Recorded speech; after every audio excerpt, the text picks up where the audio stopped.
ইলিশ মাছ পটল দিয়ে রান্না কমন কিন্তু অসাধারণ একটা খাবার।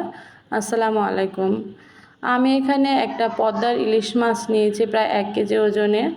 কেনার সময় চেষ্টা করবেন পদ্মার ইলিশ কিনতে, কারণ পদ্মার ইলিশের স্বাদ আর ঘ্রাণ তেল বেশি থাকে।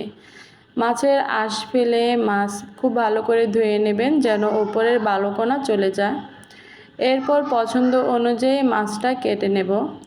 আমি মাছটা একটু মোটা করে কেটেছি, কারণ সবজি দিয়ে রান্না করলে মাছ ভেঙে যাওয়ার সম্ভাবনা থাকে, তাই মাছটা একটু মোটা করে কাটতে হয়। মাছ কাটা হয়ে গেলে 2 থেকে 3 বার মাছটা ধুয়ে নেব। এর থেকে বেশি ধোবো না, কারণ ইলিশ মাছে খুব বেশি ময়লা থাকে না। মাছের পানি ঝরিয়ে 1 চামচ লবণ দিয়ে কিছুক্ষণ মেখে রাখবো যেন লবণটা মাছের ভেতর পর্যন্ত যায়।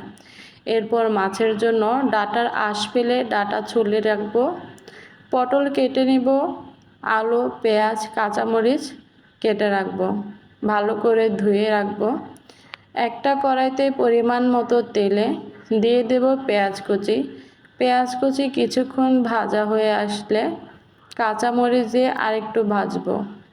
হালকা ব্রাউন হয়ে আসলে দিয়ে দেব 1 চামচ আদা রসুন বাটা, 1 চামচ মিক্স মশলা, 1 চামচ জিরার গুঁড়া, 1 চামচ লবণ। আদার পরিমাণটা কম, কারণ এখানে ইলিশ মাছে খুব বেশি আদা রসুন দিতে হয় না, সবজির কারণে শুধু আদা বাটা দেওয়া হয়েছে। আমি এখানে হলুদ, শুকনো মরিচ, ধনিয়ার মিক্স মশলা ব্যবহার করেছি। মশলাটা কিছুক্ষণ ভাজা হওয়ার পর সামান্য পানি দিয়ে ভালো করে কষিয়ে নেব। কষানোর পর যখন ওপরে তেল ভেসে উঠবে, সেই পর্যায়ে সবজিগুলো দিয়ে মিশিয়ে নেব। সবজি আর মশলা যখন খুব ভালোভাবে মিক্স হয়ে যাবে, সেই পর্যায়ে ঢাকনা দিয়ে ঢেকে মিডিয়াম টু লো আঁচে কিছুক্ষণ ভাপে দেব। যখন সবজির গা থেকে পানি বের হয়ে খুব ভালো করে কষানো হয়ে যাবে, সেই পর্যায়ে ঝোলের জন্য পানি দিয়ে দেব।